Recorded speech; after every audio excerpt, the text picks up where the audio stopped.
Hello everyone. In this video, we'll review the General Store Options section. You can find this section under your settings by clicking on General, then Store Options, and by default, you'll be brought to the General tab here. The first section is called Store Info and is where your basic information about your business is stored. This includes your logo, your business name, the store currency you picked when you set up your account, your business's email address, time zone, time format, whether it's 12-hour time or 24-hour time, date format, and options for country codes. This is especially important if you have international customers. We recommend that you enable this option so that country codes are stored with phone numbers in your account. You can also list your business's phone number, set up your phone number format, and then here is where you can designate your accepted forms of payment. If you accept credit and debit card, then check the box next to that option. If you accept cash check and want customers to be able to pick this as an option on your booking form, then check the box next to this option. If you want customers to have to be able to enter a credit card upon booking, then I recommend unchecking the box next to cash check. This does not mean that you, as an admin or a staff member, cannot use cash check. It just means that customers do not have that as an option.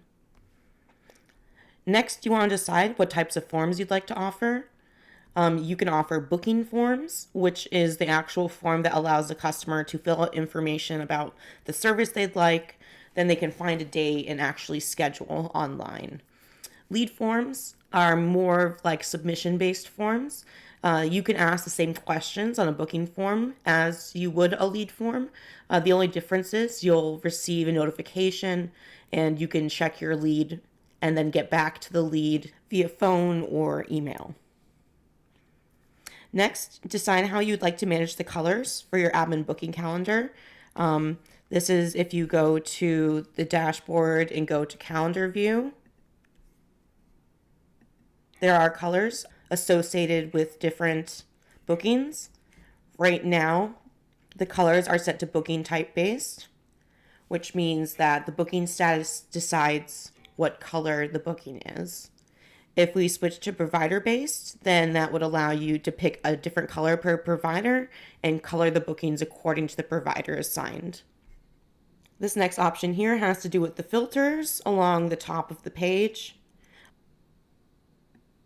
Would you like to remember the last selected option in the filters? Select yes if you would, otherwise select no, and all the filters will reset to default every time you navigate away from the page.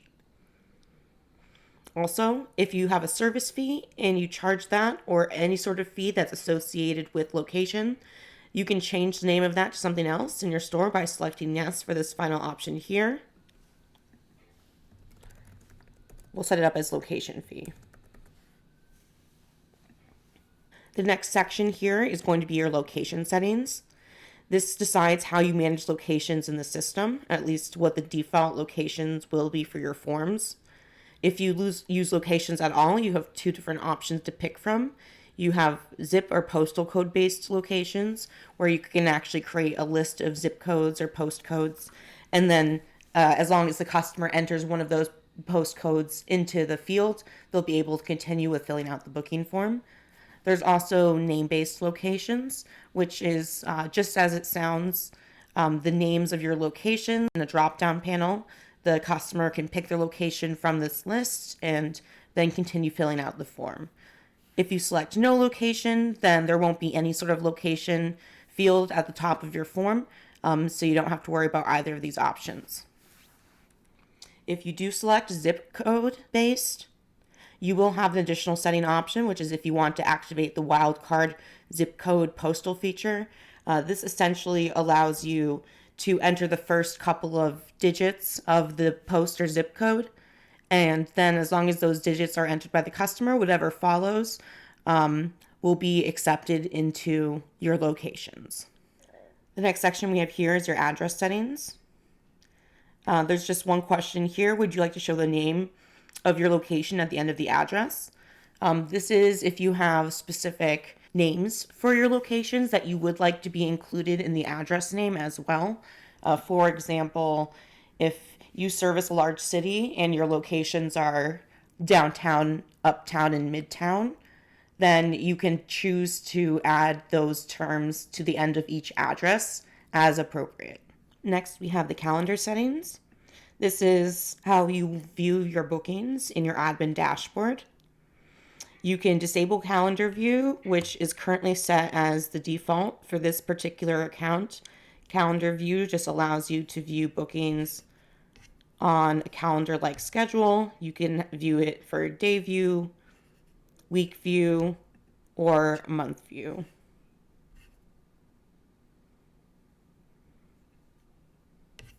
Now you can also choose to have list view be your default.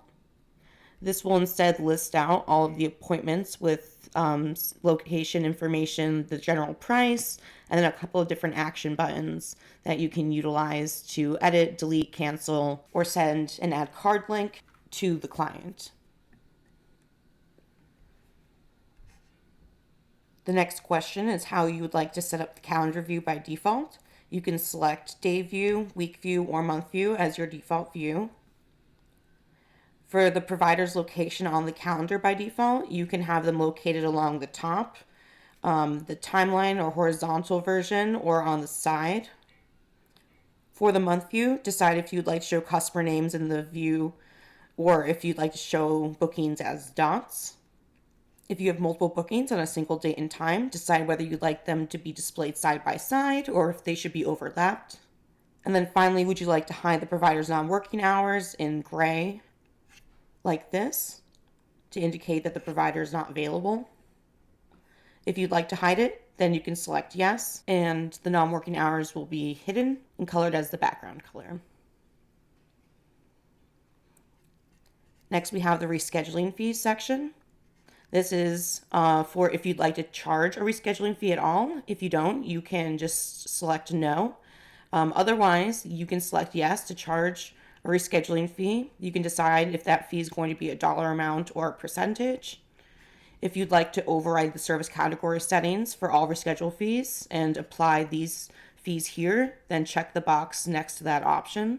Otherwise, you can actually go into each service category and designate specific rescheduling fees as you see fit. You can also designate the criteria for what is a rescheduled booking. That is what changes need to be made to the booking to consider the booking to be rescheduled, whether that's the date, the time spot, or any changes made to the booking at all. Finally, we have the timing for when the system is going to charge the customer a rescheduling fee. The first option is if they reschedule after a certain time of day, the day before the job, or the second option is if they reschedule a certain number of hours before the job occurs.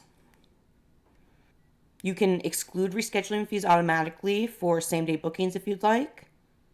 You can check this box if you want to charge multiple rescheduling fees per one day, meaning if the customer goes and reschedules for three different times, then they'll be charged 3 separate rescheduling fees. And check this box if you'd like to charge rescheduling fees on a booking postponement. So when the customer postpones the booking as opposed to reschedules it, decide if you would like to charge a fee for that. Next, we'll move into the cancellation section. This is where you can set up a cancellation fee and a whole lot more. First of all, decide whether you'd like to charge cancellation fee. You select yes if so. Next, decide if you'd like to set up a single cancellation fee for any and all appointments in your booking qual account, or if you'd like to set up multiples. If you'd like to set up multiples, then you can click add fee. Decide exactly when the cancellation fee is going to be charged, either before a certain time, the day before the job, or if they cancel a number of hours and minutes before the job occurs.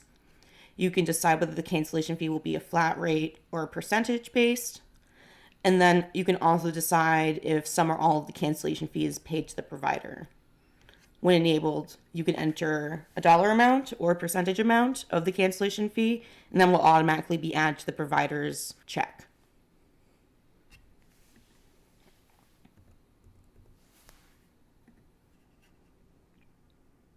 Next, decide if the system should stop adding new bookings to the end of a schedule if a recurring service is canceled midway through.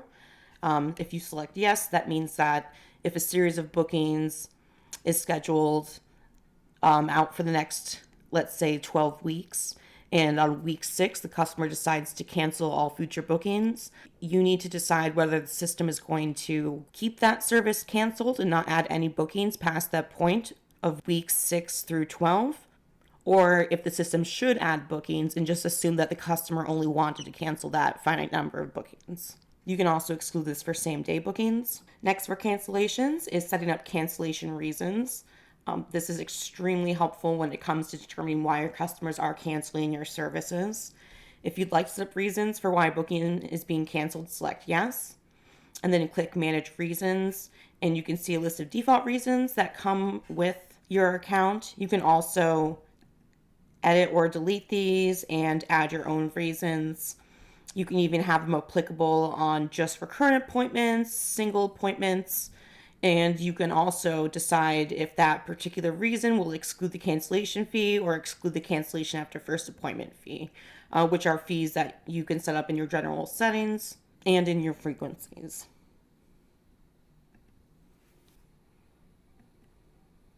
You can decide whether it's going to be optional to give a reason with the cancellation.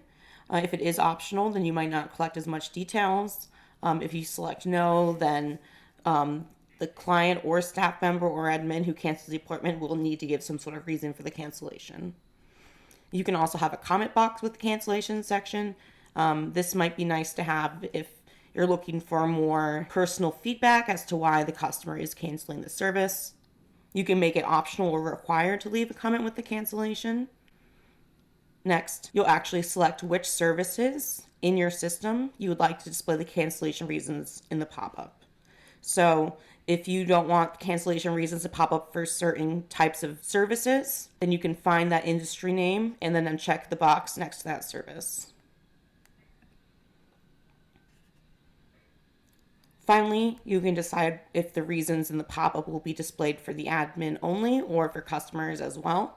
So if you only want admin and staff to enter reasons, then select admin staff only. Otherwise, select both so customers can see and utilize these cancellation reasons when they're canceling services. Next is the quote section. The only setting in here is if you'd like to allow customers to modify the quotes you send them. If you select yes, the customer can make changes like add on different extras, take away services, etc. If you select no, the customer would need to book the service exactly as it was sent to them in a quote. For the price and time adjustment section, decide whether you'd like to enable note sections for these different price adjustment features on the booking form. This would be helpful if you frequently adjust prices or times for your bookings and would like to document exactly why the price or time is adjusted. It might be a good idea to answer yes for both of these settings. Otherwise, if you select no, there will be no comment box, and you'll just have the option to adjust the time or price. Under the payment section, you can find all of the different settings for your payment options. You can decide if a booking can be charged even if it's unassigned, yes or no. If you want bookings to be automatically charged after they're done, you can select yes and decide whether the bookings will be charged immediately, a certain number of hours after completion, or at a certain time the day after the job was completed. You can also decide which services this applies to. So if there are categories of services that you do not want to be automatically charged, you can uncheck those boxes here. You can also decide what payment methods the automatic charges apply to, whether it's all debit and credit card transactions and cash check transactions, or one or the other. Then there's a series of questions about automatic refunds. For example, when a booking is pre-charged with the card, then updated cash check, should the system automatically refund the charge? Yes or no? Should the system refund any additional amount charged if the booking was pre-charged and later the booking price decreases? And then if there have been refunds on the booking and the total amount changes, how would you like the system to handle any additional charges or refunds? You could consider a refund, which means the system would consider both amount charged initially and any refunds issued. or do not consider refund, which means the system will base adjustments solely on the initial charge amount without considering any price adjustments. Also decide if the system should refund any extra charges if the booking was pre-charged and the total amount was then later reduced, and what should happen when a charge is declined when prepayment of the booking. You can either add the booking and notify admin and leave the booking as is, or add the booking, notify the admin, and cancel the booking 24 hours before if the booking has not been updated with payment option. Finally, do you want to send individual charge notifications to the customer with the bulk charge or invoice charge? So for example, if a customer has 3 bookings that are charged in bulk all at once, decide whether that customer is going to get 3 separate charge notifications. So you would select yes for that. Otherwise, will they get a single notification or invoice for all 3 charges? You would select no. Next, we have our credit card hold section here. If you would like customers' cards to have holds placed on them automatically to ensure that you'll receive the funds, select yes. You can decide whether this is going to occur for manual bookings, automatic charging bookings, or both. You can also enable this for new bookings as well as rescheduled bookings, or both. If the card hold fails, decide if you still want to allow the addition of the booking to the schedule, yes or no. And then designate when exactly you would like the booking amount to be placed on hold. You can choose the day of the booking at a certain time or a certain number of days before the booking date. Finally, decide what you would like to happen to the hold if the booking amount fails. The first option is to cancel the booking and notify the customer, provider, and the admin. The second option is notify the customer and admin and cancel the booking 24 hours before it's scheduled to start. And the final option is to leave the booking, to not cancel it at all, and just to notify the admin only that the card hold has failed. Next, we have our invoice settings section. There's just one setting in here, and that's what should happen if a card hold with an invoice booking occurs. Do you prefer to release the card hold and perform a single charge of the invoice, or capture the card hold and then perform the other charges separately? So select release if you'd like to release the card hold, and capture if you'd prefer to capture the card hold in addition to the invoice bookings. Next, we have our time zone settings. And for here, there's just one option. Would you like to activate the multiple time zone feature? If activated, you will see all of your bookings in your time zone in your time, as well as the time that the local residents are seeing for their booking start time. If you select no, the system will only show you bookings in your time zone. Next, we have chat settings.